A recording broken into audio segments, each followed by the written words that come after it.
over the weekend, nakatanggap po tayo at nakipag-coordinate po tayo kasi nakatanggap pa si ICC na maraming reklamo from high-level executives ho ng ating pamahalaan, even ho ang office ho ng ating presidente about the spoofing.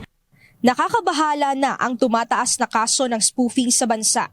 Ang spoofing ay isang high-tech masquerade kung saan tinatamper ng mga attacker ang mga email message para magmukhang lehitimo ang sender nito. Madalas itong ginagamit sa mga phishing attack. Ayon kay Cybercrime Investigation and Coordinating Center Undersecretary Aboy Paraiso, nakatanggap ang ahensya ng maraming reklamo kaugnay ng spoofing sa messaging app na Signal. Kabilang sa mga nagreklamo ang mataas na opisyal ng pamahalaan, mga kongresista, heads ng iba't ibang ahensya at maging ang Office of the President. Isa sa nabanggit na biktima umano ng spoofing ay sa Philippine Charity Sweepstakes Office o PCSO General Manager Mel Robles. Nagpapanggap ang mga cybercriminal bilang mga ahensya at opisyal ng pamahalaan upang magpakalat ng peking impormasyon at makakuha ng sensitibong data. Alam mo, ang pinaka-alarming sa amin, yung manner ng mga text is parang nakikipag-transaction sa mga government officials regarding the flood control scandal.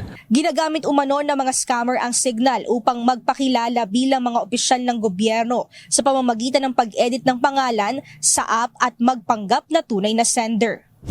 Kaya naman dahil dito nagmumukhang lehitimo ang mga mensahe at kapag in-screenshot, maaari na itong maging ebidensya ng illegal na transaksyon kahit na peke. Ikinagulat din ng CICC kung paanong natukoy ng mga cybercriminals ang working numbers ng mga naturang opisyal ng pamahalaan na siyang nagagamit sa spoofing. So, iniisip namin baka magamit siya as parang ebidensya para i-frame or ipahamak yung mga government officials natin. Kahit wala naman silang, hindi nila kilala kung sino kausap nila. Kaya nga nag-report sa amin, nagugulat sila. Wala silang kinalaman doon sa binabanggit sa text messages, the nature of the text messages. Tapos, and yet, parang ang worry nila, baka totoong nanggaling sa mga high-level executives. So, kasi yun yung lumalabas na number eh.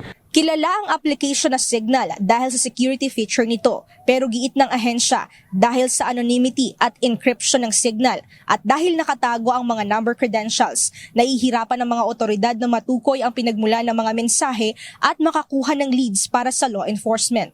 Sa ngayon, patuloy ang pakikipag-ugnayan ng CICC sa Signal at umaasa na makikipagtulungan ng kumpanya upang maresolba ang issue. Okay, kasi walang office dito si Signal eh. Wala silang presence dito eh. So, pag hindi talaga nakipag-cooperate at their platforms is susceptible to these kinds of spoofing, we might consider blocking temporarily hanggang mag-respond sila. Or, kung hindi talaga sila mag-respond, blocking them until they do. Mia Alonso, UNTV News and Rescue. Diyos ang aming sandigan, serbisyo publiko ang aming pinahahalagahan.